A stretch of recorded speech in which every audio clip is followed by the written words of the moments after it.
Muy buenas tardes a todos. Sean bienvenidos, tanto quienes nos acompañan de forma presencial como quienes lo hacen de manera virtual, a esta nuestra segunda sesión del ciclo de charlas sobre prospectiva organizado por la Fundación Javier Barros Sierra. Les recordamos que estas charlas se graban para que posteriormente las publiquemos en el canal de YouTube de la Fundación, donde quedan disponibles para su consulta futura. En esta ocasión tendremos la charla titulada Los futuros de la igualdad de género en México, en la que participarán 3 personas expertas en este tema con una moderación de lujo. Nos acompaña la doctora Abneris Chaparro Martínez, quien es directora del Centro de Investigaciones y Estudios de Género de la Universidad Nacional Autónoma de México e integrante del Sistema Nacional de Investigadores Nivel 1. Es doctora y maestra en Teoría Política por la Universidad de Essex y licenciada en Sociología por la Universidad Autónoma Metropolitana. Realizó una estancia postdoctoral en la Universidad Hoover Chair de Economía y Ética Social en la Universidad de Lovaina, y un postdoctorado en el Departamento de Sociología de la Universidad Autónoma Metropolitana, Unidad Azcapotzalco. Además, recibió la distinción Rice Fellowship para participar como profesora visitante en la Universidad de Yale. Es coordinadora del Seminario Permanente de Estudios de Género de la UNAM, profesora de asignatura en la Facultad de Ciencias Políticas y Sociales e integrante del padrón de tutoras del programa de posgrado de Estudios de Género de la UNAM. Sus investigaciones giran en torno a la teoría política feminista y los estudios de género, con especial interés en las epistemologías y metáforas feministas, los movimientos sociales y las relaciones entre feminismo y neoliberalismo. Y sus publicaciones abordan temas como la dignidad, las injusticias epistémicas, los antifeminismos y los debates contemporáneos de la teoría política. Bienvenida, doctora, muchas gracias. Nos acompaña también la doctora Norma Blázquez Graf, coordinadora para la igualdad de género de la UNAM. Es licenciada en Psicología por la Universidad de Anáhuac, cuenta con una especialidad en género por el Colegio de México, es maestra en Ciencias con especialidad en Fisiología y Biofísica por el CIMBESTAR y doctora en Filosofía por la UNAM. Su línea de investigación principal es ciencia, tecnología y género, y tiene como preocupación central la vinculación de la teoría feminista con los estudios filosóficos, históricos y sociales de la ciencia. Es investigadora titular del Centro de Investigaciones Interdisciplinarios en Ciencias y Humanidades de la UNAM, titular de la Coordinación para la Igualdad de Género en la UNAM también. Además, es integrante de la Academia Mexicana de Ciencias y del Sistema Nacional de Investigadores. Es coordinadora del Grupo de México de la Red Iberoamericana de Ciencia, Tecnología y Género y coordinadora fundadora de la Red Mexicana de Ciencia, Tecnología y Género. Participa en comités editoriales tanto en la universidad como en otras del país y en el extranjero, y es integrante de distintos órganos colegiados y comités de evaluación. Bienvenida, doctora. Muchas gracias. También nos acompaña el licenciado Ángel Baños Terrazas, quien es sociólogo por la Universidad Autónoma Metropolitana. Es especialista en temas de igualdad de género y educación, violencia de género, mujeres y trabajo, cultura de la paz, desarrollo social y niñez y juventudes.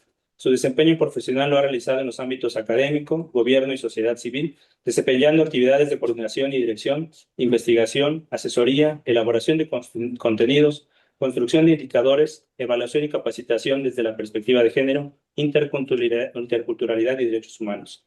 Ha realizado publicaciones de estudios de investigación, manuales, guías, iniciativas de ley, planes de igualdad y diagnóstico de situacionales en el país sobre las mujeres, jóvenes y niñez. Cuenta con artículos y entrevistas en revistas, periódicos, radio y televisión. Entre sus publicaciones se destaca el Manual del Brigadista para la Prevención del Embarazo Adolescente en Comunidades Indígenas de Tabasco, en coordinación con la ONU y la UNICEF.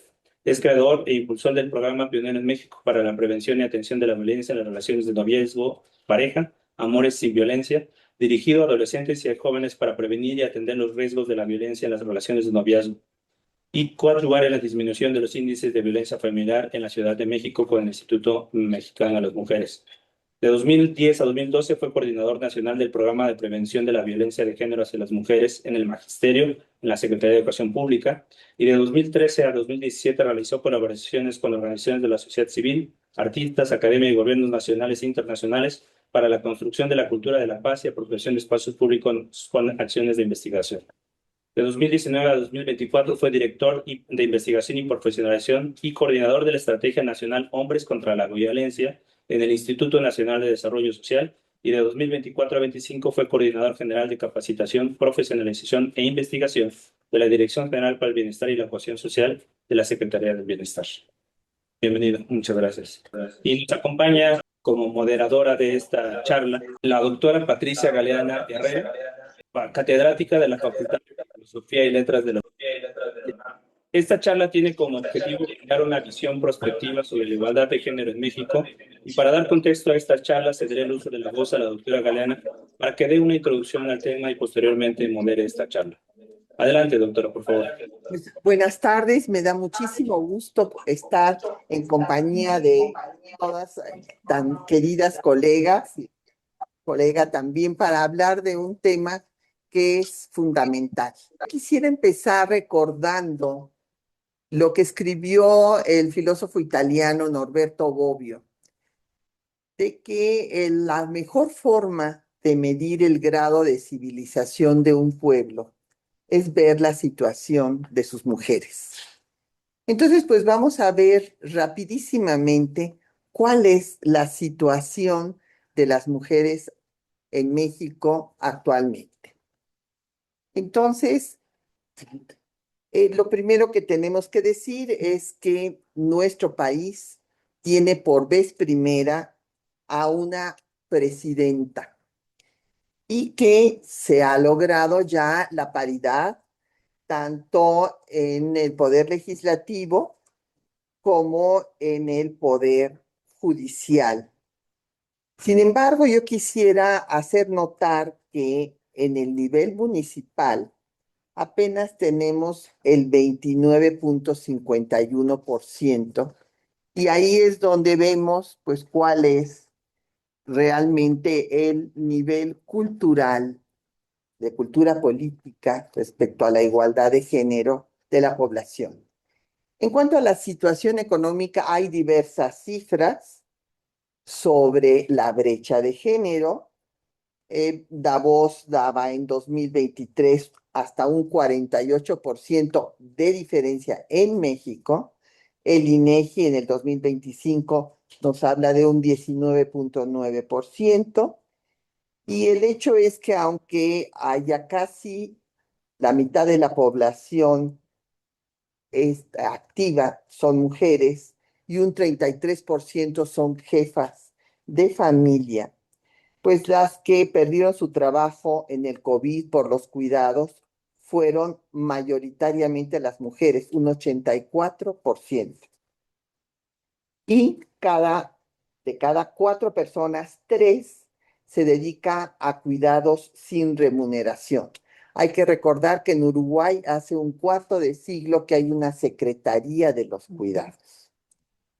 9 de cada 10 personas profesionalmente se dedican a los cuidados.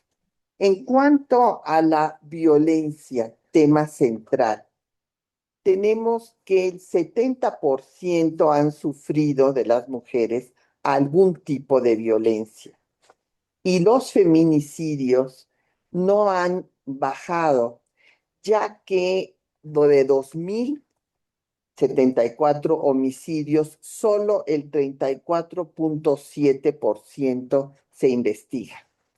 Ayer acaba de presentar la presidenta una iniciativa para homologar los protocolos respecto a los feminicidios, que va a ser un avance. Pero yo quisiera decir que todos los expertos en derecho penal señalan que puede uno poner 100 años de penalidad, pero si solamente se hace justicia con un porcentaje tan bajo, no se acaba el problema y continúa la impunidad. Es importante hablar de los antifeminismos.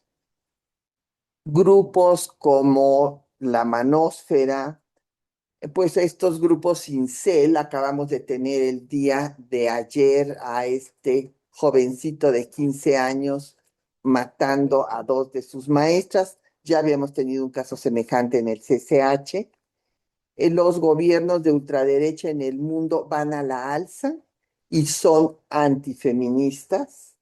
Y como muy bien dijo Antonio Guterres en la CSW 69, esta Comisión para la Igualdad Jurídica y Social de la Mujer, el machismo viene, quiere revancha y el patriarcado ha regresado con más fuerza. El antídoto es la acción. La plataforma de Beijing, que se dio hace 31 años, fue revisada el año pasado y resulta que de los 12 objetivos planteados, ningún país del mundo cumplió con ellos, por lo cual la propia Organización de Naciones Unidas dijo que se alcanzaría la igualdad de género, si seguimos así, en 300 años. Y bueno, la CSW 70, que acaba de terminar la semana pasada, pues el secretario general de Naciones Unidas habló de que vivimos en un mundo dominado por hombres. La igualdad de género es y siempre ha sido una cuestión de poder. El acceso a la justicia es la piedra angular para el mundo que deseamos construir y las medidas son insuficientes. Además, ha aparecido otro problema que, con esto termino, que es el borrado de las mujeres, que implica una regresión. No puedes proteger lo que no puedes definir. Con esto acabaría yo la introducción y pues voy a pedirle a nuestras especialistas, nuestro compañero especialista también, que nos den su perspectiva sobre los futuros de la igualdad de género en México. Le pediría yo primero a la doctora Norma Blázquez que nos dijera cuáles son los escenarios factibles que ella como especialista en el tema ve para las mujeres y la igualdad de género en nuestro país. Muchas gracias. Primero que nada, buenas tardes. Quería agradecer la invitación para estar en este conversatorio con quienes me acompañan. Me honra mucho estar aquí. Y yo, antes que dar la perspectiva, quería hablar un poco como de los antecedentes a partir del panorama que has dado, la doctora Galeana. Yo creo que es muy importante considerar que podemos pensar en lo que ha pasado para que lleguemos a este panorama. Y yo creo que ahí hay varios elementos que podemos como tocar y que podríamos discutir y abundar. Eh, ¿Por qué hemos llegado a este momento en el que sí hay avances notables para el desarrollo de las mujeres? Y yo creo que uno de los puntos muy importantes es cómo ha evolucionado el concepto de género, que seguramente, o no sé, Anderis podrá mencionar. Pero yo creo que al principio, en el siglo pasado, este concepto no se usaba. Eran estudios de las mujeres, pero género no se consideraba. Y yo creo que es muy importante ver cómo durante el siglo pasado y ha ido avanzando, no nada más la noción de lo que es el género, sino cómo se ha utilizado como una categoría analítica para entender los cambios que han ocurrido pues, en la humanidad en varios rubros. Uno es el de los derechos humanos, porque como bien decía la doctora Galeana, históricamente las mujeres hemos podido tener ahora derechos que antes no se nos reconocían.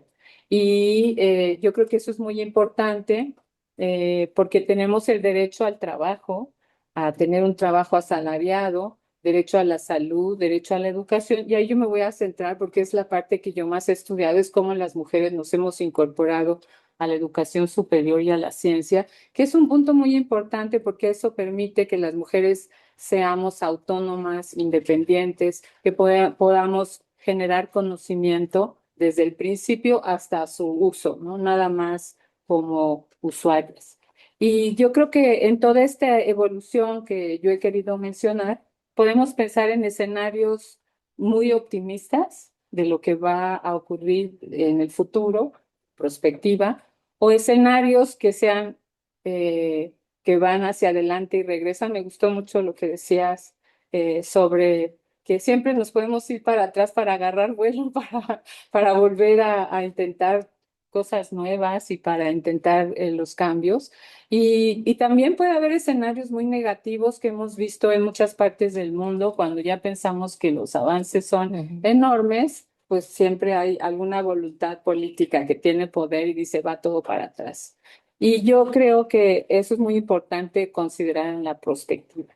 Yo creo que efectivamente las mujeres los avances sí se pueden ver ahorita en una mayor autonomía económica, por ejemplo, gracias al acceso equitativo al empleo. Tengo que anotadas algunos que me parecen importantes.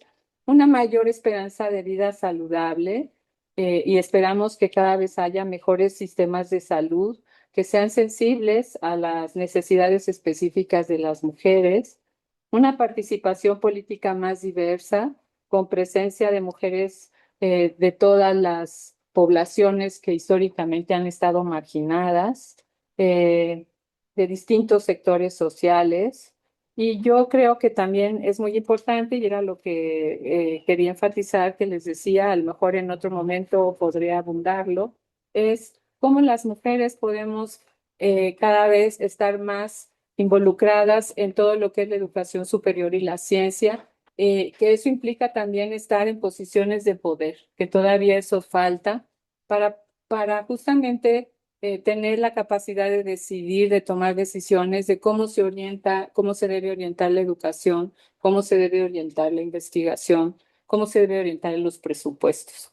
Y por supuesto, una cosa que es muy importante y que también la doctora Galeana mencionó, pues es todo lo que se ha hecho para prevenir y atender la violencia contra las mujeres, que es otro de los temas que hay que atender y que aunque ha ido avanzando, puedo poner algunos ejemplos de lo que pasa en la UNAM, de lo que se ha hecho en la UNAM, porque yo creo que una cosa que ha avanzado mucho es la normatividad.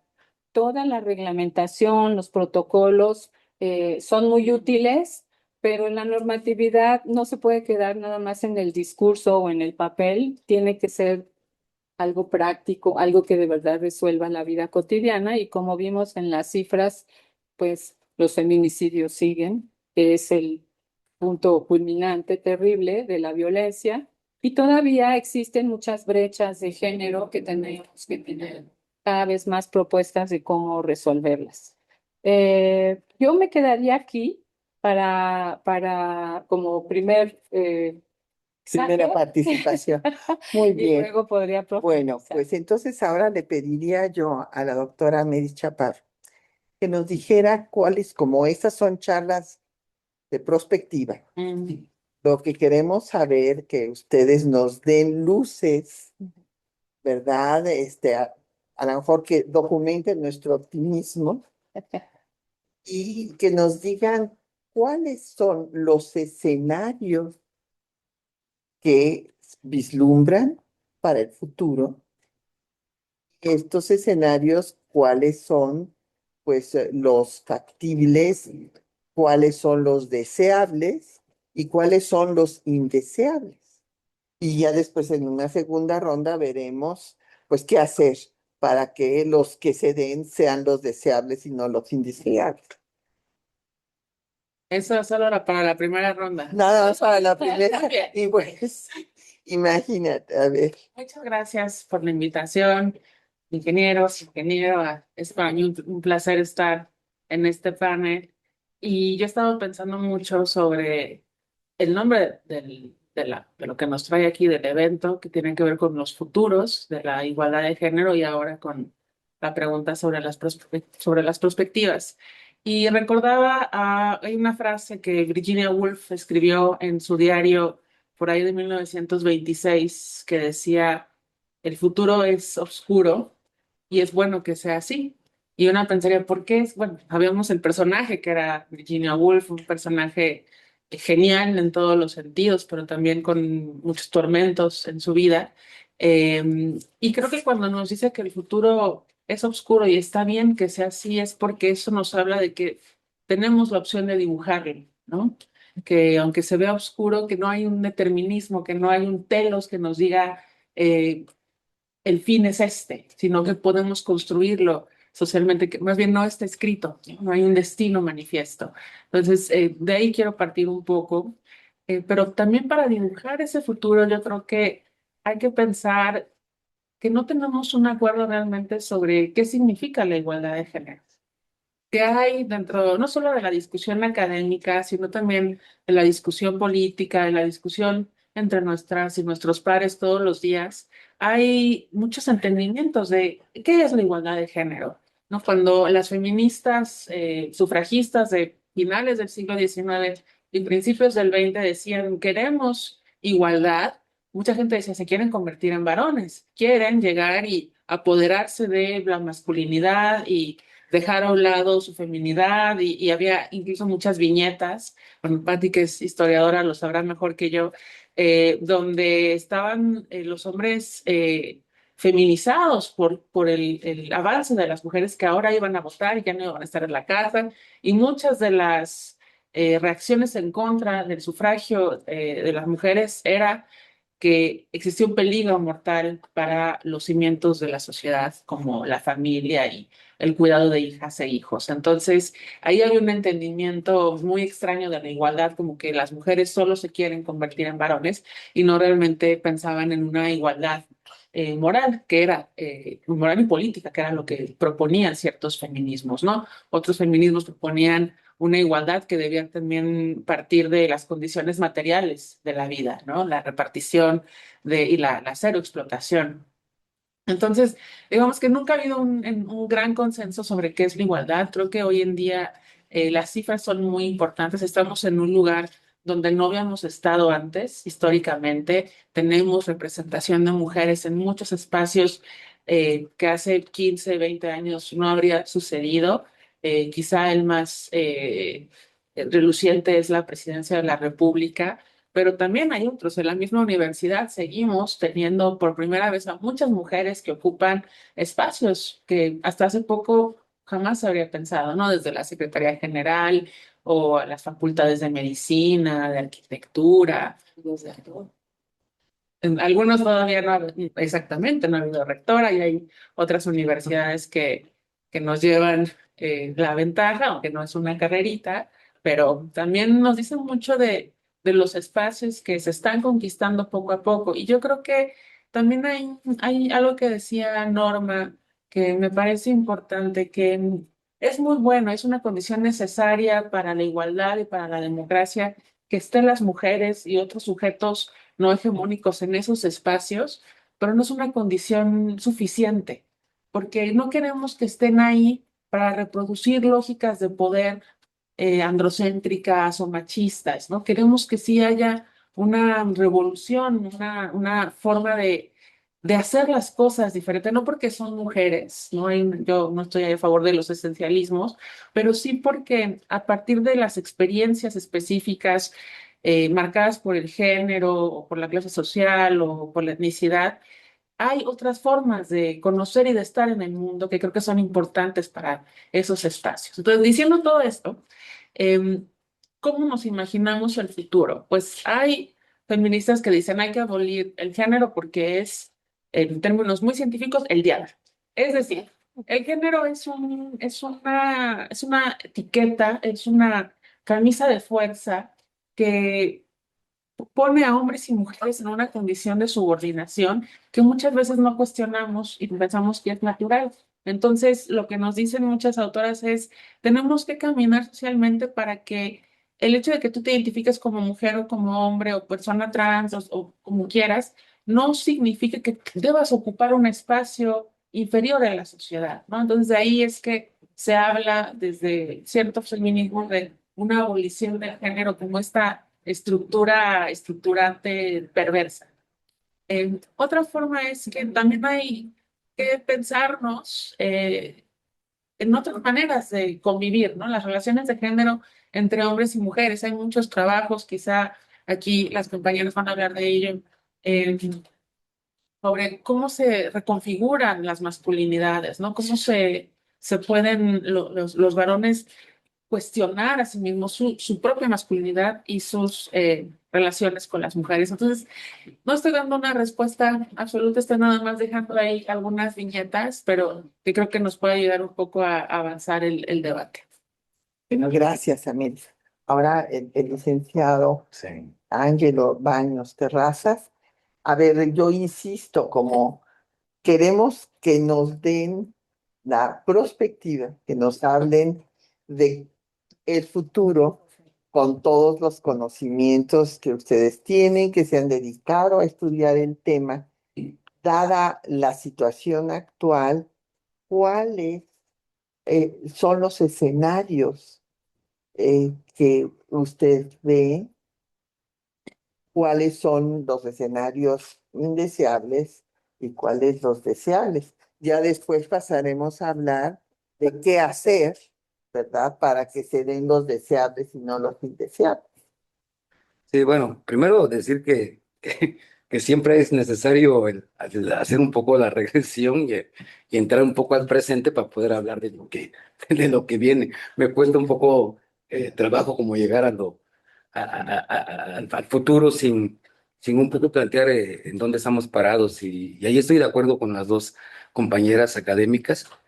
Primero decir que los hombres no nos eh, el asunto de la igualdad como tal es lo que más nos preocupa. Ni siquiera nos preocupa que las mujeres nos dominen. O sea, eso no nos preocupa, como dice Rita Segato, lo que más nos preocupa de todo es que las mujeres estén planteando el asunto de la igualdad. Y cuando se plantea el asunto de la igualdad, tendríamos que plantearlo como lo plantean las feministas. Igualdad en la diferencia y decirlo así, porque no somos iguales hombres y mujeres. Bueno, biológica, anatómicamente somos distintos. Eh, hemos tenido una construcción social y cultural diferenciada. Hemos tenido una formación en este constructo cultural, de esta construcción social de género, donde nos han alimentado con estereotipos y con roles que nos han puesto como camisas de fuerza y que nos hemos equivocado en esta idea de pensar en que los hombres tendremos que atender el mundo público y las mujeres el mundo privado. Nos equivocamos. Y nos equivocamos a tal grado que no solamente planteamos eso, nos equivocamos también al plantear las instituciones sociales. Creo que no podemos pensar en igualdad si no pensamos en democratizar la familia, en democratizar el matrimonio, bueno, vaya, democratizar el amor, porque el amor traemos una herencia judeocristiana. El amor a la mexicana lo vivimos en términos de culpa, en términos de sacrificio. Dice Rita Segato, no podemos pensar en igualdad de derechos cuando el sistema es patriarcal y machista. Mi madre, yo soy oaxaqueño y mi madre es negra. Y siempre la contabilizaron como mixteca. Soy de la Costa Chica de Oaxaca. Y yo le decía a mi madre de chiquillo, cuando yo trabaje, mami, yo me voy a dedicar y algún día te van a contabilizar como negra, como afromexicana. Y nos tocó en el 2020. Y le dije, ponte atenta, porque es la primera vez que te van a contabilizar como negra y te van a preguntar, usted, de acuerdo a su cultura y a sus tradiciones, ¿se considera negra o indígena o afromexicana? Y tú tienes que decir que eres negra o afromexicana. A los negros en la Costa Chica y en Guerrero nos gusta que nos digan negras y negros. Y no nos parece un término discriminatorio, como con los gringos el término nigger, ¿no? A nosotros no, nos sentimos orgullosos cuando nos dicen negros. La igualdad, híjole, me preocupa el asunto de los estratos y los distintos grupos poblacionales de mujeres, porque, bueno, la mujer académica, la mujer blanca, la mujer de clase media, la mujer de clase alta, por supuesto que hay una serie de preocupaciones y las tenemos, pero a mí me preocupan ahorita más las indígenas y las afromexicanas, viendo con mi madre las mujeres indígenas y las mujeres afromexicanas son las más condenadas de las condenadas, porque ni siquiera las habían contado. Apenas en el 2020 nos han contado. Ni siquiera hay políticas públicas para la negritud. ¿De qué igualdad hablamos? ¿De qué igualdad hablamos cuando decimos que tenemos desde el 2007 una ley de acceso a una vida libre de violencia para las mujeres? Y me encuentro en Tabasco o en Chiapas cuando hemos ido a trabajar por todo el país con mi mujer y con varias mujeres y con varios hombres haciendo la labor de cómo ejercemos los derechos de las mujeres en una comunidad que está a 2 horas el Ministerio Público, que está a 2 horas del municipio. ¿Cómo ejerce una mujer su vida libre a una vida libre de violencia en un espacio donde no hay autoridades? ¿Cuál es el futuro para esas mujeres? ¿Cuánto van a tardar más? Si las mujeres negras tardaron 500 años en contarlas, apenas las contaron. Ni siquiera, ahorita estamos planteando en Oaxaca el plan de justicia afromexicano. Están las instituciones, es un tema que venimos trabajando, Alfonso, tú lo sabes desde Bienestar, hace rato y desde varias instituciones, de cómo podemos generar este plan de justicia afromexicano para las mujeres, que son las más olvidadas de las más olvidadas. Yo veo una sociedad en esta perspectiva de lo que plantea Cuchari, una sociedad sin género, porque vaya que nos ha hecho mucho daño el género. Yo creo más en las capacidades y en las habilidades, y así eso vamos. Mujeres que más, y hombres que sean considerados no por su género, no porque son femeninos o masculinos, o femeninas y masculinas, sino porque tienen habilidades y capacidades para correr, para trotar, para hacer carpintería, para ir al cine, para ir al teatro, para escribir, para tomar fotos, para ir al cielo, para ir a las estrellas. Es un asunto más de capacidades y más de habilidades. Yo veo que para allá vamos, que hay una serie de obstáculos, como no es la misma violencia, que es uno de los principales obstáculos que tenemos. No hemos podido avanzar mucho. Yo recuerdo todavía cuando iniciamos el programa de Amores sin Violencia, porque fue un programa para prevenir violencia familiar desde el noviazgo, y decíamos que el noviazgo era la antesala de la violencia familiar, y que si ni siquiera podíamos resolver el problema de violencia, no podíamos plantearnos el asunto de la igualdad si ni siquiera podíamos atender el problema de violencia. En el Instituto de las Mujeres ni siquiera estábamos atendiendo el tema de la violencia con niñas, niños y adolescentes. Tuvimos que crear un área de infancia y juventudes. Y ahí fue cuando planteamos el asunto de los noviazgos y de la necesidad de hacer contratos amorosos desde el noviazgo. Porque en esa etapa de la vida las mujeres tienen mayor autonomía en relación con el hombre. La figura del matrimonio no está presente, no pesa tanto, y en el noviazgo hay una mayor libertad para negociar el amor, para hacer contratos amorosos. Bueno, y hicimos ese programa que se llamó Amores sin Violencia y que hoy la política pública se ha dirigido hacia allá, a prevenir la violencia desde la niñez, desde las relaciones de noviazgo, desde la adolescencia. Creo que vamos hacia una sociedad también donde los hombres empiezan a recuperar valores y elementos que nos dijeron que no eran de nosotros, que los hombres tenemos que ser rudos, agresivos, groseros. Hoy ya vemos un grupo importante, como un poco la idea de la gráfica esta como de campana.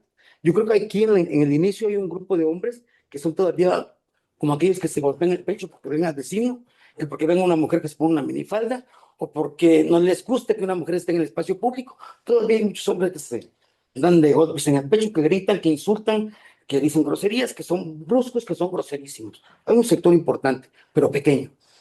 En la parte más alta y más grande hay un sector de hombres que, que de alguna manera nuestras conductas han mejorado, que tenemos un mejor trato, que somos más respetuosos, que somos más afectivos, pero que seguimos teniendo conductas de machismo y de agresión con nuestras mujeres con las que convivimos. Y que en la parte baja de la gráfica hay un grupo de hombres que son muy educados, muy respetuosos, muy lindos en sus casas, que mantienen una paternidad responsable de primera, que aman a sus mujeres, que reconocen a las mujeres en el espacio público, en el espacio privado, que son un apoyo y que tratan, como tratamos muchos, de apoyar a la persona con la que estamos. Y yo creo que vamos hacia ese lugar, a una sociedad sin géneros, a una sociedad más de capacidades y de habilidades, y que las personas van a ser reconocidas desde esa perspectiva. Bien. Bueno, yo creo que es natural que todo el mundo quiera hablar de la situación actual porque hay, la verdad, tantos problemas en el momento histórico que estamos viviendo. Yo como historiadora veo que es uno de los momentos que decía Jean-Baptiste Vico de bajada, de regresión. Hay más conflictos armados en el mundo que nunca después de la Segunda Guerra Mundial. Y evidentemente en lo que están marcando a los tres especialistas es que nos hace falta un cambio cultural. Evidentemente esta cultura patriarcal pues viene desde la prehistoria. Entonces, si tomamos eso en cuenta, bueno, pues sí, en poco tiempo hemos logrado avance, pero creo que, y eso les preguntaría yo, se necesitan acciones paralelas. Desde luego, un marco normativo que se cumpla por las autoridades, que lo conozca la ciudadanía para que pueda exigir su cumplimiento. Necesitamos políticas públicas con recursos, porque no importa que se le cambie de nombre a una institución, si en el sexenio pasado se le quitó el 25% de presupuesto y en este sexenio se le ha quitado un 8% más. Y necesitamos en particular educación, desde preescolar hasta posgrado y a través de todos los medios masivos de comunicación para el cambio cultural que implicaría el respeto a la persona humana, independientemente de su sexo, ideología o cualquier otra condición. Pero entonces, ¿cuáles son los escenarios? Vuelvo a mi pregunta, los escenarios que ven partiendo de esta realidad que tenemos. ¿Qué es lo que como especialistas vislumbran para el futuro? Norma. Yo voy a hablar desde la universidad, que es en donde me muevo, y yo creo que sí hay cosas que se pueden hacer para lograr escenarios favorables en perspectiva. Uno de ellos es consolidar la institucionalidad de la igualdad de género. Yo sí creo que hay que trabajar, ahí discrepo un poquito de mi compañero, yo sí creo que hay que trabajar porque haya igualdad, para que haya, porque mientras más desigualdad haya, va a haber más violencia. Entonces, sí trabajamos mucho en cómo generar esta institucionalización de las políticas de igualdad para que en todos los espacios universitarios esto vaya permeando. ¿Y qué quiere decir eso? Que hemos generado mecanismos en la universidad para que la política institucional llegue a todos los espacios universitarios a través de comisiones, se llaman comisiones internas de igualdad de género, a través que son digamos, organizaciones chiquititas en cada entidad que tienen a todas las figuras de cada lugar como representadas y que desde ahí hay una comunicación directa con la coordinación para tener estas políticas claras y cómo irlas echando a andar cada vez más. Esta institucionalización, además, tiene que consolidarse porque la transformación que ha habido, por ejemplo, en la universidad fue por la movilización estudiantil de las feministas, por el trabajo que hicimos muchas académicas durante muchos años y por el ambiente internacional y nacional que, por supuesto, afecta a la UNAM. La UNAM no es una entidad aislada ni neutra, es una muestra de lo que pasa en la sociedad y por eso es un buen experimento de que si funciona alguna política que nos permita en perspectiva hacer cambios, pienso que institucionalizarla va a ayudar mucho.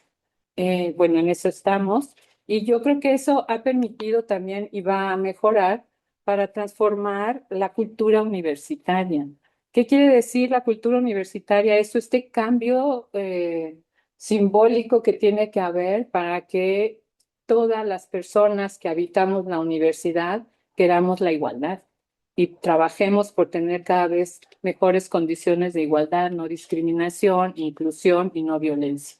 De todas las personas que históricamente han sido marginalizadas, pero en lo particular trabajamos para que las mujeres que están en desigualdad en la universidad, no nada más blancas privilegiadas, sino todas las que están dentro de la universidad tengan las mismas condiciones que las demás personas.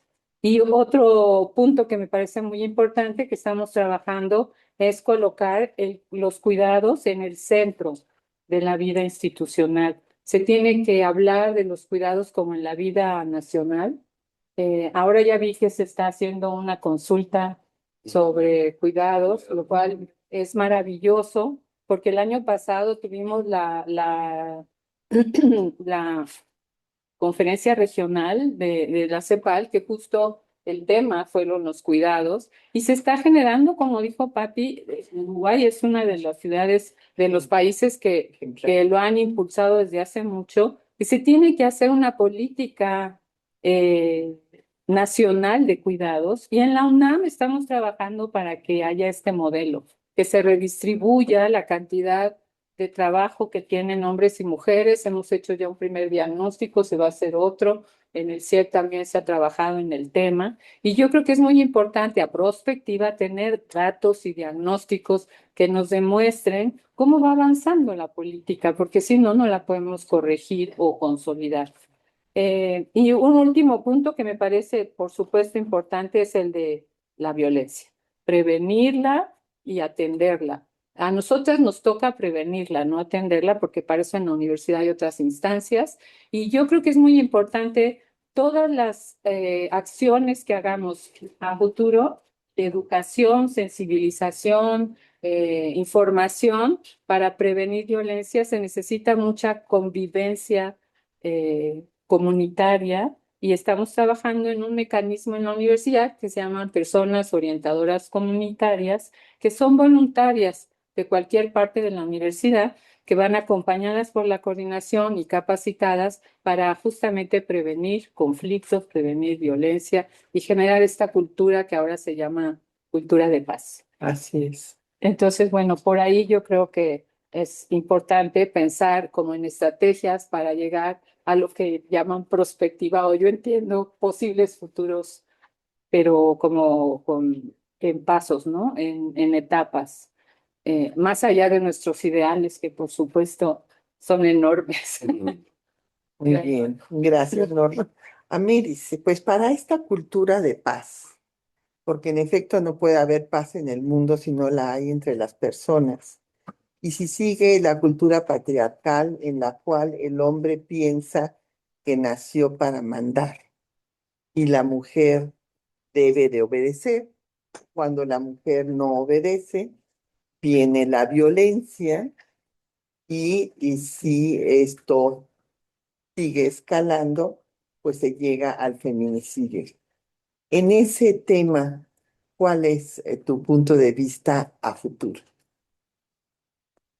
Mm, Tengo un punto de vista en este momento un poco pesimista, porque creo que lo que vemos es que los avances enormes impulsados por los feminismos y las feministas, siempre hay una oleada antifeminista como la que mencionabas al inicio de esta plática, que no solo es antifeminista discursivamente, sino que también genera más violencia. Y en esa generación de violencia lo que vemos es una sedimentación de los mandatos de masculinidad y de feminidad. Una forma de entender eh, por qué existen los feminicidios como una expresión quizá la más dramática de la desigualdad entre hombres y mujeres es porque se trata de crímenes aleccionadores. Es decir, no solo la víctima es la mujer a la que directamente se ataca, sino que es un mensaje para el resto de las mujeres. Si no te comportas de acuerdo a esos mandatos de la feminidad, esto te puede pasar a ti, ¿no? Y de ahí que tengamos en nuestro vocabulario muchas frases que son revictimizantes y que son reproductoras de las desigualdades, como qué hacía, dónde estaba, por qué no estaba en su casa, quién le pidió permiso. Entonces, ¿cómo desmontamos eso? Para mí esa es la gran pregunta. Creo que la política pública es un espacio, pero hacer las políticas públicas de otra manera, tomarlas en serio, ponerles dinero, poner ahí a las expertas que saben de estos temas, que entienden qué es el género, que entienden qué es el patriarcado. Yo creo que ese es un paso fundamental, sin el que no podríamos avanzar a la erradicación de la violencia. Son procesos no solo de política pública, sino también de sensibilización de todas las personas. Los temas de género también yo creo que es importante decir que son temas que estamos aprendiendo todas y todos, todo el tiempo. Pues sí, efectivamente, Norma y yo y Ángelo somos las expertas, porque llevamos muchos años trabajando estos temas y creo que por eso nos invitaron a platicar, pero también estamos aprendiéndolos todo el tiempo, porque el campo de conocimiento es muy nuevo, aunque los feminismos tienen 300 años de historia, su entrada a las universidades y a esta reflexión, pues es es de muy corto plazo en comparación con otras disciplinas. Entonces, también yo creo que ahí es que todas las personas nos demos cuenta de qué manera en nuestro día a día reproducimos esos discursos, descubrirnos que es muy duro en estructuras y discursos machistas, racistas, clasistas, que, o sea, siempre a mí me sorprende que en las marchas hay un letrero que dice... "A todas las mujeres que conocemos las han agredido, las han violentado, pero nadie conoce a un agresor, ¿no? Ahí hay algo.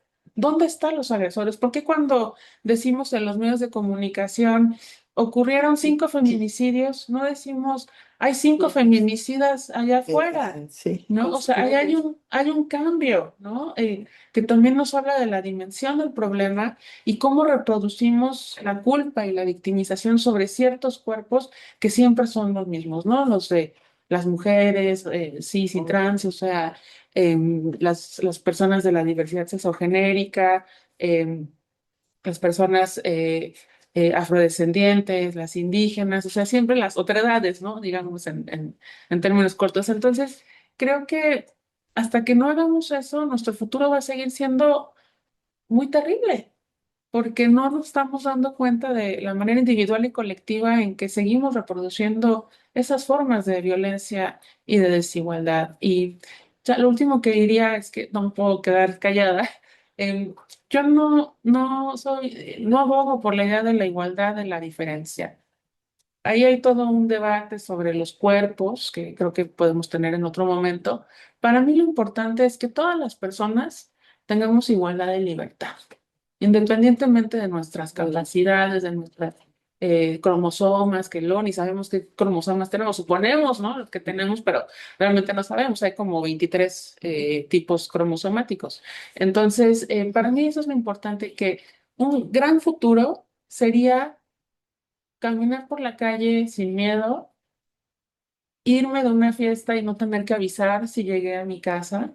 O sea, nos imaginamos eso, las que estamos aquí, y hablo a las mujeres, o sea, a las que están, a las compañeras, eso sería deseable, ¿no? O sea, un futuro donde no importa que son las 3 de la mañana, me puedo ir caminando a mi casa y no tenga que avisarle a mi mamá o mi hermana o mi pareja que ya llegué. Eso sería un futuro muy bonito. Muy deseable. Muy deseable. Muy deseado, ciertamente. Bueno, en 1871, como soy historiadora, tengo que sacar algún dato. Alejandro Dumas, hijo del gran escritor, hizo un panfleto que se llamó El hombre mujer. Y él fue el que tomó el término feminista, que antes se le daba, era un término médico que se le daba a los hombres afeminados. Padecían feminismo. Y él lo toma. Dice, son los que son feministas, los que creen que la mujer puede ser igual al hombre. Y los descalifica totalmente. Después Sobertino Clero, otra escritora, la fundadora del periódico La Ciudadana, lo utiliza como la doctrina que demanda para las mujeres los mismos derechos que tiene cualquier ser humano. ¿Qué pensaríamos en esto para el futuro? Pues yo voy en la perspectiva de que vamos a esa idea de alcanzar los derechos en igualdad. Me gusta hablar mucho de la igualdad de derechos por esta confusión que hay mucho con los hombres. Eh, los comentarios que escuchamos ahora recientemente de situaciones donde un hombre avienta a una mujer, ¿no? Y están los comentarios alrededor. Pues ahí está su igualdad, ¿no? Esa es la igualdad que querían. O cuando se trata de pagar la cuenta, ¿no? También, ¿no? ¿Por qué las mujeres no pagan? Si quieren igualdad, pues que paguen, ¿no? Entonces hay un mal entendimiento de los hombres de lo que implica la igualdad, ¿no? O sea, y la entendemos como a nuestra manera, ¿no? Y como en nuestra zona de confort, ¿no? De lo que no queremos, porque además no queremos que las cosas cambien. Esta idea tradicional del ser hombre, pues las cosas están cómodas y están buenas para nosotros, ¿no? ¿Por qué tendríamos que cambiar los hombres? Ahí algunos empezamos a cuestionar de por qué sí tenemos que cambiar. Bueno, porque también la igualdad nos afecta, la desigualdad nos afecta y porque también la violencia nos afecta. Eh, Principalmente la violencia afecta a mujeres, pero también nos afecta a los hombres. Una de las cosas que hemos estado trabajando con los hombres en la idea de generar alianzas es que esa violencia también nos hace daño. El sentirnos hombres fuertes, sentirnos los valientes, el sentirnos los supermanes, el sentirnos que no nos va a pasar nada, que somos los dueños del planeta, que somos los dueños de las mujeres, nos hacen pensar una cosa que está fuera de realidad, más en estos tiempos. Y cuando te das cuenta que el mundo está fuera de lo que te enseñaron, empezamos a cuestionarnos y decimos, ¿será que las mujeres ya están locas o por qué no las entendemos? Y es que los hombres no nos hemos montado en el caballo de la igualdad. Yo creo que ustedes llevan no sé cuántos kilómetros adelante y los hombres estamos tomando la decisión apenas de si queremos o no queremos subirnos a eso, de si nos interesa o no nos interesa, de si está bien o no está bien. Ni siquiera entendemos qué género es hombres y mujeres. Pensamos que feminismo, los hombres, la mayoría, no todos, pensamos que feminismo es lo contrario a machismo. Como si feminismo fuera también matar a otras personas, insultar o dañar a otras personas, cuando el feminismo es poner en la escena pública al otro sujeto de la historia, que son las mujeres. Y por eso los hombres y yo, en esta perspectiva de trabajo, me siento profeminista, porque me dicen mis amigas feministas, no puedes ser totalmente feminista porque no tienes cuerpo de mujer y tienes vagina. No, bueno, Pero sí no, puede ser, eso está pero, mal, pero eso está pero- mal. pero- Ha habido muchos hombres pero sí puede ser, pero sí puede ser Claro que pro-feminista. sí. Yo lo que siempre he dicho es, yo pro o feminista, yo me siento a favor de los derechos, me siento a favor de la igualdad. Y esa ha sido la lucha que hemos ejercido. Yo creo que vamos a un camino de trabajo con los hombres, que no se ha trabajado con los hombres.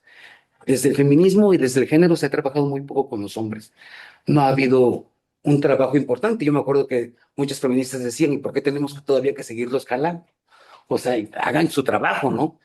Nosotros no tenemos por qué estarlos todavía solucionándoles la vida. Y en esa perspectiva muchos hombres empezamos a trabajar también qué estaba pasando con esta masculinidad tradicional y que nos estábamos cuestionando desde nuestra identidad.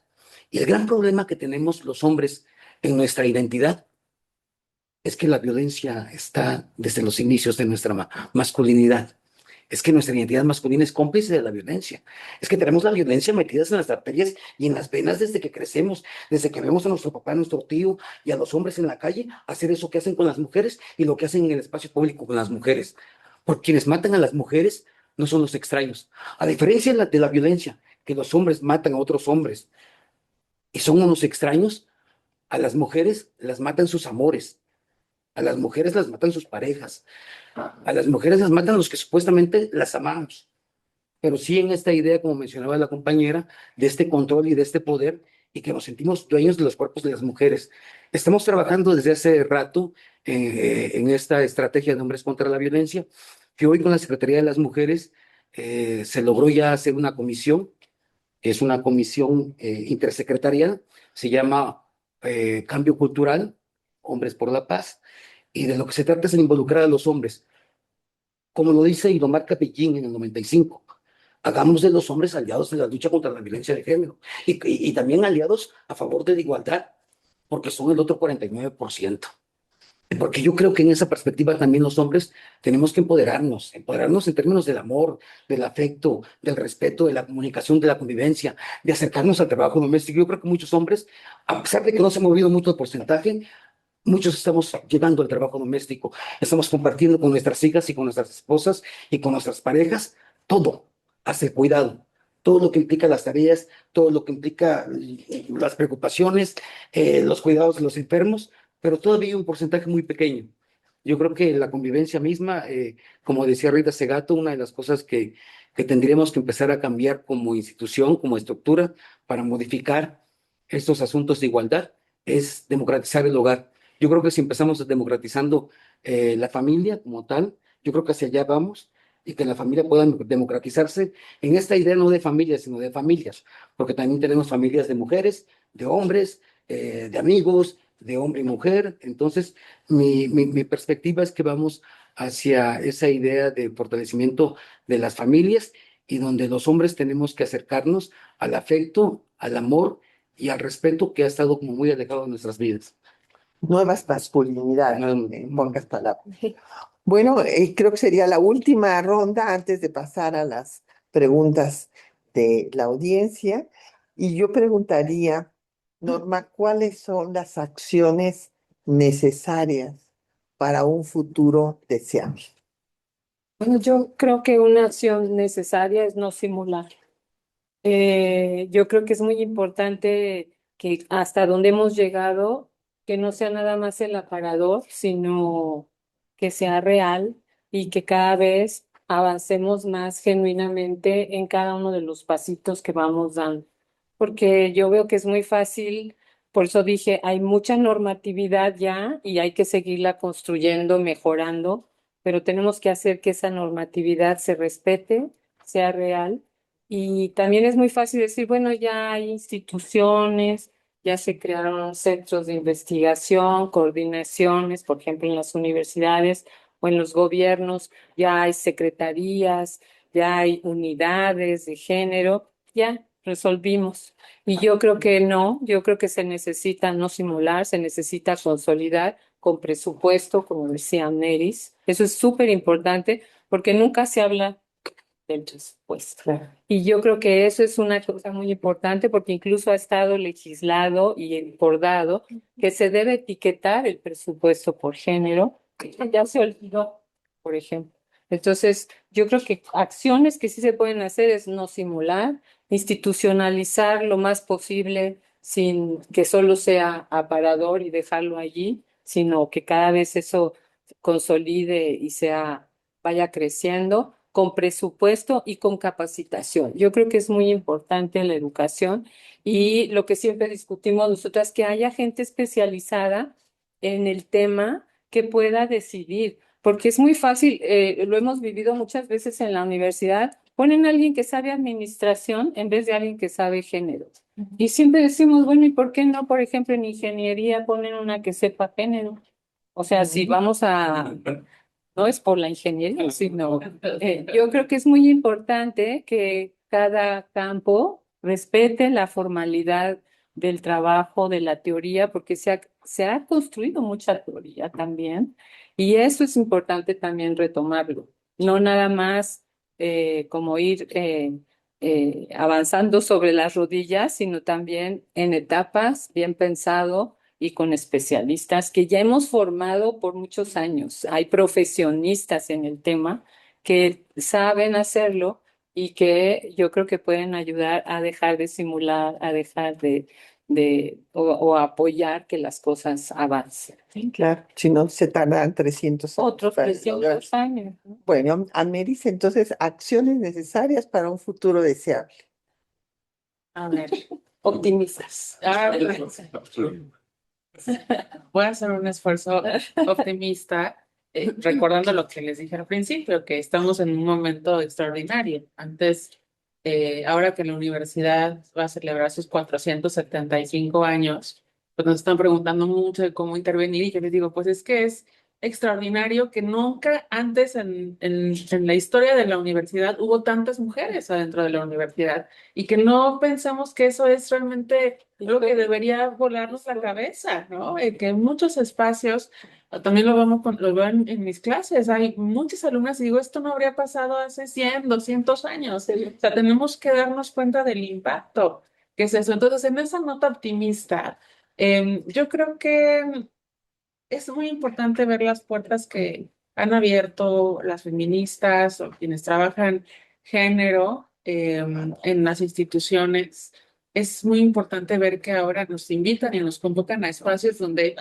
jamás habría, se habría pensado que querrían escucharnos y eso es muy importante. Yo creo que yo soy de una generación que es producto del esfuerzo de muchas mujeres, ¿no? Que caminaron y que rompieron puertas antes que, para que yo pudiera llegar a trabajar en un centro de investigaciones y estudios de género y ya yo jamás me imaginaba ser directora y miren, ¿no? Entonces, pero son esfuerzos monumentales y yo creo que hay que pensar qué me toca hacer a mí para que en 2, 3, 4 generaciones haya mujeres que sigan ocupando esos espacios, eh, que el feminismo en el futuro pierda todavía ese halo que tiene de mala palabra o ese estigma con el que se le suele asociar. Creo que también estamos en un momento muy importante en donde eh, México sí está a la vanguardia en la investigación en género y en políticas públicas de género, con todos sus problemas también, ¿eh? Yo que doy esa clase, pues vemos que de pronto no se cumple el ciclo de las políticas públicas y que los programas son ahí como un curita y hace falta mucho trabajo y mucho presupuesto, pero creo que también hay un trabajo que se tiene que reconocer que es muy necesario, no es suficiente. Creo que como directora de un centro de investigaciones y estudios de género, a mí lo que me toca para el futuro es formar parte de la consolidación de ese campo de conocimiento, que se sepa que los estudios de género son un campo disciplinar riguroso, serio, a veces sí, o sea, sí, sí la pasamos bien, ¿no? Pero somos serias, somos rigurosas, que es una forma diferente de ver a la sociedad y a la ciencia y de incluir otras visiones que sistemáticamente fueron olvidadas o invisibilizadas. Entonces, creo que para mí un futuro también tiene que ver con darles estatus, ¿no?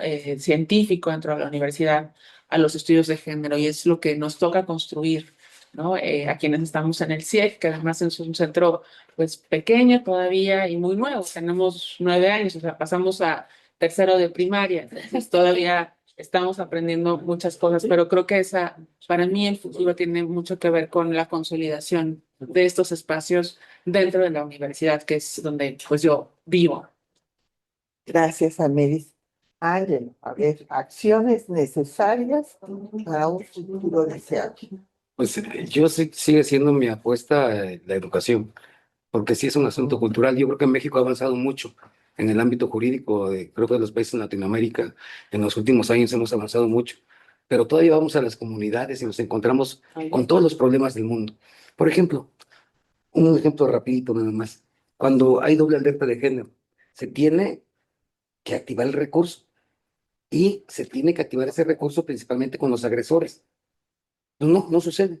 En los municipios toman ese recurso para zapatos, para playeras, para gorras. O sea, si de por sí el recurso para las políticas de género es poquito, ver estas cosas da mucho coraje y da mucho enojo. Porque la lucha ha sido intensa y ha sido fuerte, y como lo comentan las compañeras, tanto en la academia, en el gobierno, como en el territorio, con sociedad civil. Yo creo que en el último gobierno hubo un alejamiento con sociedad civil y con las feministas. Creo que tenemos que volver a acercarnos, creo que es necesario. Creo que si hay alguien punta de lanza en las políticas públicas a favor del género, de la igualdad, de la no violencia, son las feministas y son las organizaciones civiles. Creo que tenemos que retomar ese vínculo necesario dentro de la política pública. Creo que la educación va a ser un factor importante también. Hace 19 años, yo me acuerdo que todavía cuando abandonaron el civismo, me invitaron desde el Instituto de las Mujeres en ese tiempo, a regresar el programa de formación cívica y ética de la SED. Y ahí incorporamos las cuestiones de género y derechos sexuales y reproductivos y prevención de violencia. Bueno, a la vuelta de, ¿qué será más o menos? eh, 19 años, ¿cuánto ahora para el 2026? En el 2019, en el artículo tercero, ya es por ley la adecuación integral de la sexualidad. Es un asunto de ley.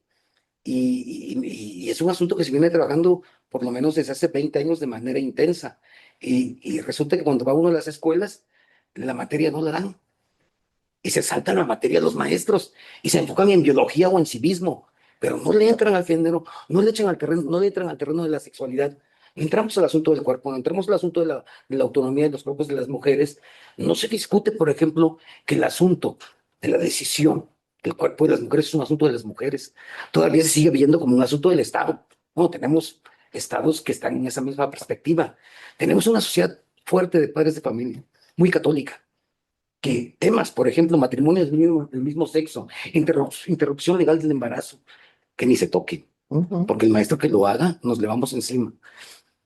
Hay aspectos todavía que en la cultura y en el territorio, en el símbolo tenemos que trabajar y que es necesario hacerlo, porque es ahí donde la política pública se atora y que necesitamos definitivamente armonizar todo el marco legal, porque todavía no está armonizado. A nivel federal hay muchos avances, a nivel estatal ahí hemos ido avanzando, pero en el municipio, híjole, resulta que en el municipio a las mujeres ya en el asunto de la paridad y de las cuotas, ya 50 y 50, pero tienen las áreas donde no está el dinero, donde no está el recurso, donde no se toman las decisiones. Y además, si hay una mujer, buscan que la mujer que quede en ese puesto sea viuda, sea divorciada o sea soltera. Y no falta el canijo, porque nos ha tocado implementando el Programa Nacional de Impulso a la Participación Política de las Mujeres, el cual soy jurado ahí con el INE. Nos golpean las mujeres funcionarias, nos golpean las regidoras. En la Mixteca y Oaxaca, que soy oaxaqueño y estuvimos trabajando directamente en la Mixteca, bueno, la regidora nos la golpearon haciendo el trabajo de sensibilización con los hombres. Un hombre del municipio, funcionario también, pero con un poquito de alcohol encima. El asunto del machismo, cuando hay alcohol o hay drogas, se magnifica. Sí. Y por eso tenemos estas cifras tan terribles de violencia y de asesinatos contra nuestras mujeres, por también el asunto de la droga y el alcohol. Definitivamente tenemos que ponernos de acuerdo todas y todos en los tres niveles de gobierno, con las organizaciones, con las feministas, con los hombres. Sí habemos hombres que estamos interesados en que esto cambie, por Dios, porque tenemos hijas, tenemos esposas, tenemos amigas, tenemos madres. Tenemos un interés de veras auténtico en que esto no puede seguir así. Tengo 30 años y mi hija lo sabe de trabajar esto con las feministas que han sido mis maestras, mis abuelas, mis madres, mis maestras, han sido mis maestras. Yo creo que soy producto del feminismo, porque el feminismo lo que ha hecho es también ha ido cambiando a los hombres. Porque de repente decimos los hombres, ¿y qué hacemos para ayudar a las mujeres y ayudar al feminismo? No, ya nos están ayudando las mujeres desde hace mucho tiempo y el feminismo nos ha transformado. Somos producto también de ese cambio. Y queremos seguir luchando porque la igualdad, porque el respeto, porque el afecto y el amor siguen siendo nuestros principales valores y la principal esperanza que tenemos de que esta sociedad tiene que cambiar y que tenemos que cambiar, que ahora el 30% de las mujeres tiene la propiedad de la tierra y la propiedad de la vivienda, que eso se transforme. Ujú. Porque todavía la propiedad de la tierra es de los hombres, la propiedad de la vivienda es de los hombres, los trabajos formales son de los hombres, en el mercado de trabajo ya vemos a muchas mujeres, pero el trabajo está segmentado, el mercado laboral está segmentado y por Dios, en los espacios de la cúpula no se está dejando pasar a las mujeres. Entonces sí tenemos definitivamente que gritar y vamos a seguir gritando los hombres que esto tiene que cambiar, por Dios, porque es necesario, porque es urgente y porque nos favorece a todas y a todos la igualdad entre hombres y mujeres. Así es, muy bien, Ángelo. Necesitamos que los hombres sean feministas como tú. Eso es lo que necesitamos. Y el día que pues las mujeres en la política no sean usadas por los partidos y que no nada más tengan el cargo nominal, tiene poder, el día que no haya brecha de género, el día que no haya feminicidio, el día que no haya matrimonios infantiles que se sigan vendiendo a las niñas en las poblaciones, no solo del sur, inclusive del norte. Acabamos de hacer un estudio al respecto. El día que no necesitemos vagones rosas en el metro, ese día podemos decir que somos un pueblo civilizado y que hemos alcanzado el futuro deseable de la cultura de paz y respeto a los derechos humanos de todas las personas. Muchísimas gracias.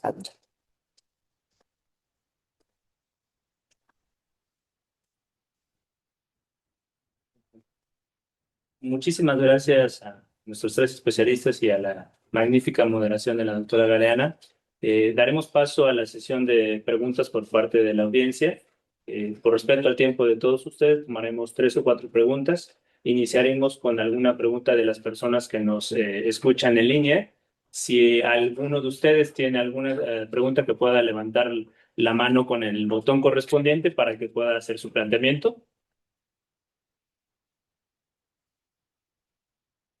Tenemos primero los que están en línea. En línea hay una pregunta en el chat. El doctor Alberto Lepe pregunta, ¿qué es más correcto decir? ¿Igualdad o equidad de género? ¿Alguno de ustedes quisiera responder? Son distintas. La equidad es darle los elementos a una persona desigual para que pueda ser igual. Es un concepto que se acuña y se pone de moda a mediados del siglo pasado. Bueno, Entonces, para es dar algo histórico. Yo sí puedo dar un ejemplo rápido.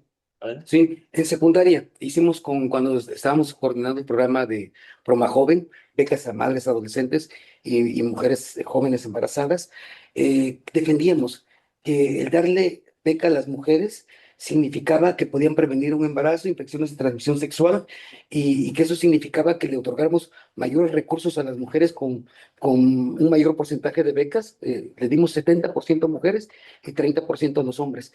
Esa beca ayudó a que las mujeres pudieran terminar su primaria o su secundaria.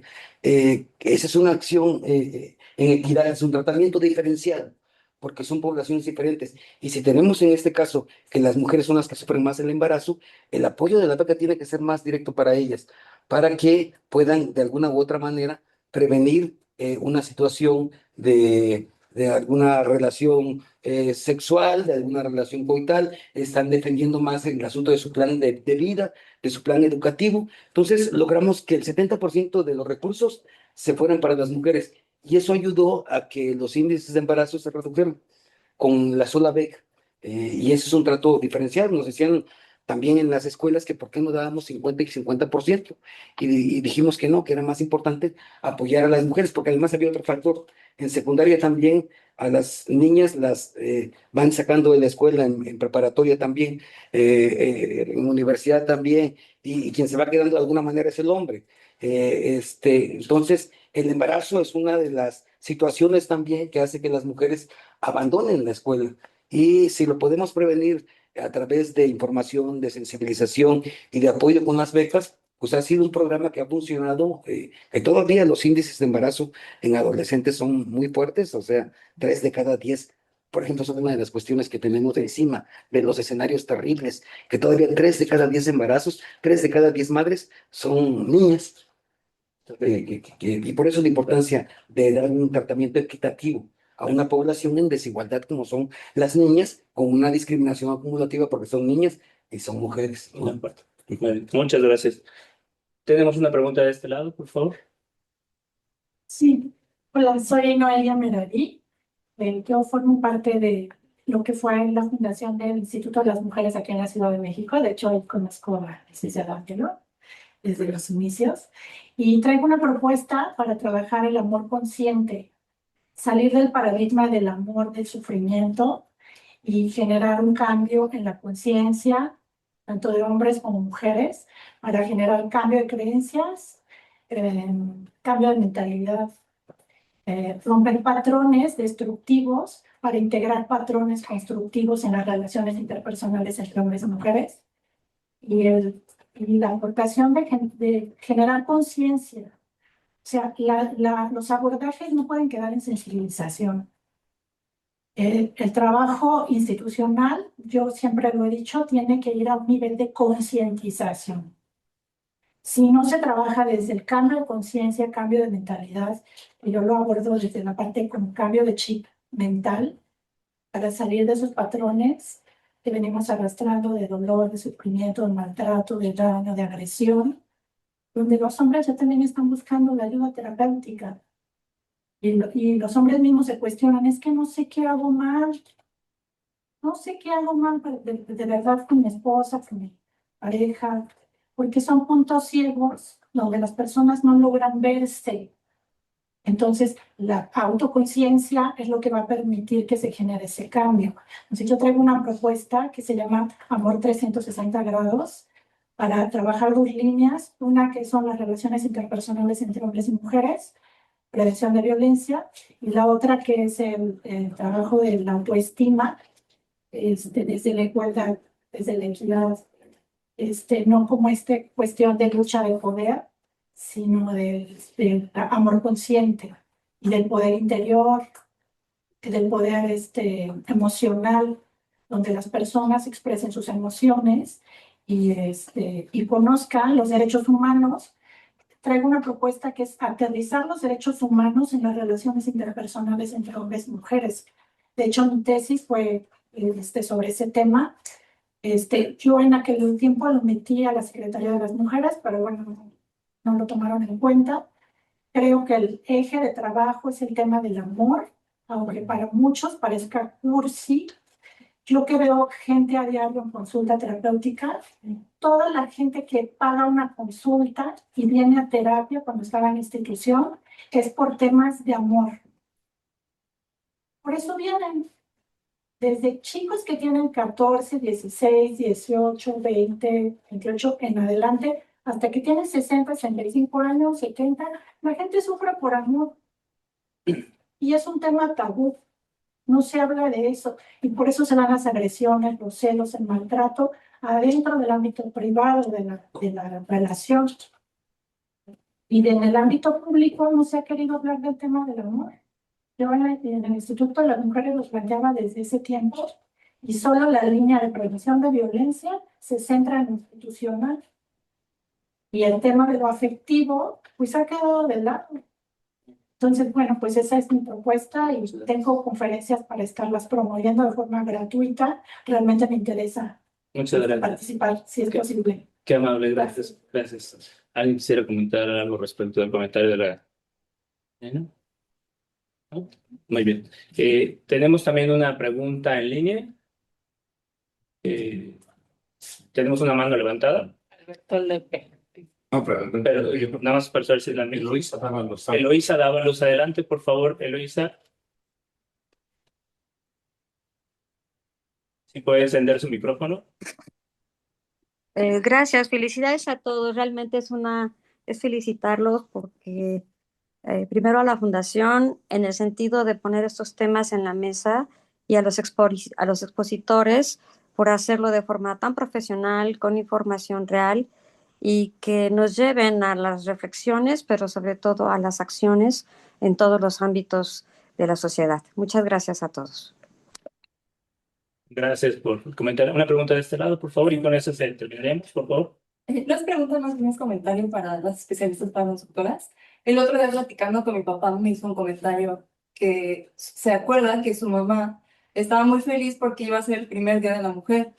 Entonces, esto me hizo reflexionar que el Día de la Mujer se lleva conmemorando desde hace 51 años. Realmente muy poco tiempo, considero yo. Y me puse a reflexionar de cómo han ido cambiando los tiempos, desde que vemos mujeres dirigiendo orquestas, dirigiendo restaurantes, dirigiendo asociaciones, siendo directoras de asociaciones civiles. Para mí es muy inspirador ver mujeres como ustedes que nos han abierto camino a las generaciones que vamos iniciando. A mí me gustaría llegar a algo así como ustedes. Sin embargo, todavía nos falta muchísimo. Yo creo que el nivel donde están ahora ha sido muy complejo colocarse y ha sido muy complejo porque antes no se abrían las puertas, porque antes no se pretendía tanto un doctorado, una maestría, una licenciatura siquiera, ¿no? Sin embargo, creo que todavía nos falta mucho y creo que son prácticas cotidianas, son micromachismos diarios que tenemos desde la familia, desde años, muy antaños incluso como mujeres, ¿no? Yo soy licenciada en terapia física y rehabilitación y mis compañeros son doctores y yo soy la señorita, ¿no? La doctora, señorita. O sea, desde cosas tan sencillas, desde cómo nos percibimos, cómo percibimos a las mujeres que nos están dando la salud, nos están dando una atención. Entonces, bueno, yo creo que la ciencia nos ha mostrado que no son sesgos, son datos estadísticos que todos los días tenemos que ir cambiando y reflexionando desde la autocrítica, desde cuestionarnos de cómo le hablamos a la compañera, cómo nos dirigimos a ella, como señorita, como que la fragilizamos y no le damos su lugar como licenciada, como doctora, como presidenta. Entonces, creo que es algo de todos los días y de las oportunidades. Entonces creo que erradicar los micromachismos inicia desde la autocrítica. Y pues nada, quiero darles las gracias por esta oportunidad, por abrirnos camino a las que vamos iniciando.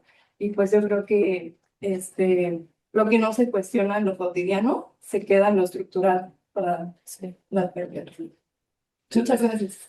¿Alguno de ustedes quisiera reaccionar a los comentarios? Yo quiero reaccionar en general a este comentario y a muchas de las cosas que hemos dicho de una manera muy breve. Creo que hay un esfuerzo al que quiero invitarles a quienes están aquí y a quienes nos escuchan, que es intentar hablar con lenguaje incluyente.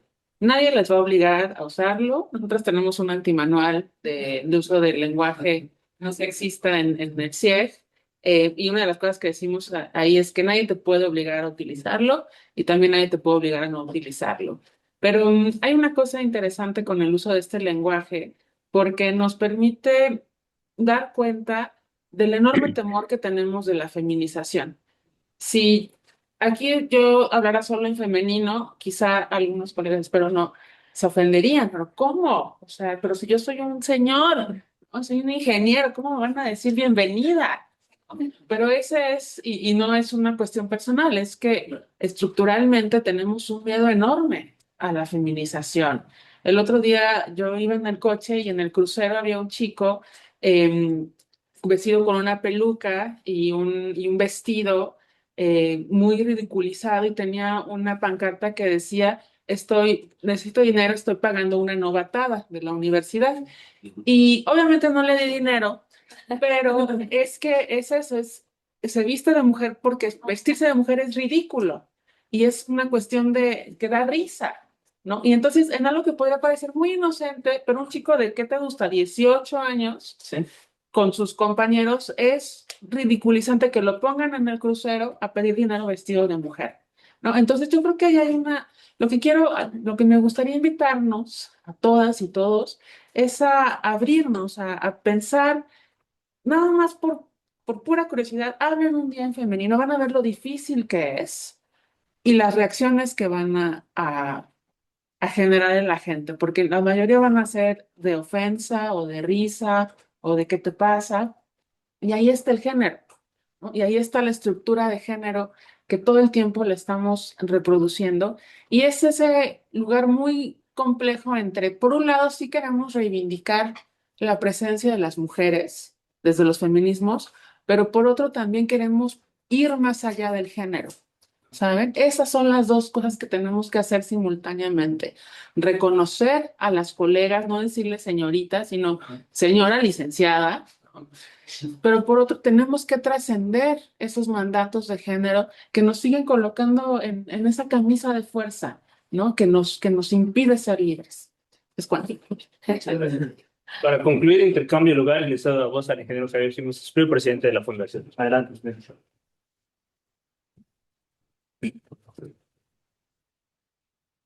Muy buenas noches a todos que nos acompañan virtualmente y físicamente. Muchísimas gracias a los y las integrantes del panel. Les agradecemos muchísimo esta. Yo no estoy bien preparado para este tema, particularmente porque en mi casa el machismo ha sido absolutamente la norma fundamental. Yo a mi señora la traía yo verdaderamente. Yo no comparto ese punto de vista. Tengo otros. Quiero escucharla a ella. Bueno, a Pati le consta desde hace muchos años. Sí. En fin, la doctora Chaparro, doctora Blasquez, licenciado Baños, mil gracias por. ¿Verdad? Y yo sí haría un planteamiento que creo que sería, desde mi punto de vista ignorante del tema, lo ideal en 2050. Ya que Pati estuvo insistiendo tanto, pero se negaron. A mí me gustaría que en 2050 este tema no fuera tema. Exacto. Eso es muy bueno, muy bueno, muy buen cierre. Estoy absolutamente convencido de todo lo que se ha luchado, de lo que se ha planteado. Y creo que, no estoy muy seguro, pero creo que la primera vez que la Fundación toma este tema, porque por muchas razones, porque además la Fundación ha vivido de proyectos que le encargan para ver qué va a pasar dentro de 20 años o 25 o 30.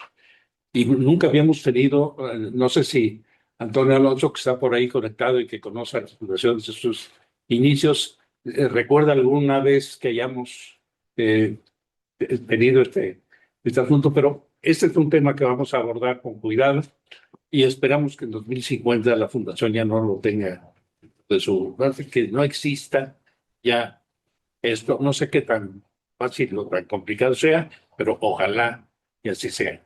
Muchas gracias por su participación, que ha sido muy interesante, muy estimulante, muy enriquecedora. Y muchas gracias a Patricia, que ha sido una moderadora absolutamente extraordinaria. No es fácil, sobre todo en un tema de estos, pero tu insistencia en que habláramos del futuro, no de las tragedias del pasado o de las enormes tragedias del presente. Creo que de todas formas lo que podemos sacar de esta noche son muchas reflexiones, muchas preguntas, muchas incógnitas y mucho esfuerzo por delante. Muchas gracias a todos y les quiero invitar a nuestra siguiente charla, que es una charla que retomamos del año pasado por insistencia de la gente que ha estado participando. Vamos a volver a hablar de infraestructura, que ahora será mucho más interesante porque hay una nueva ley para ver cómo vamos a abordar el tema de infraestructura en México, una iniciativa de ley que acaba de pasar. Y vamos a tener aquí como participantes a Cedric Iván Escalante, un ingeniero que ha sido funcionario público muchos años en el área de las obras públicas, a uno de nuestros, que es miembro de la Fundación, a uno de nuestros colegas también, experto en ferrocarriles, que es Alejandro Álvarez Reyes Retana, y también vamos a tener al doctor Reyes Juárez, que ha sido un agente que se ha dedicado a la planeación estratégica de la perspectiva de muchos años. Esto será el último miércoles del mes próximo, el 29, a las 6:30 de la tarde, y esperamos que todos ustedes estén aquí.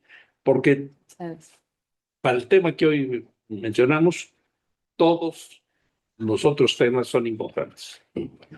Mencionaba el licenciado que cómo puede haber equidad en un sitio en donde la gente está a 2 horas del Ministerio Público, a 5 horas o a 4 horas a pie de la clínica médica, o los chamacos están a 4 horas y media a pie de la escuela a la que tienen que asistir. Entonces lo esperamos el 29 de abril a las 6:30 para platicar de infraestructura, la que quisiéramos tener y qué tenemos que hacer para ello en el año 2050.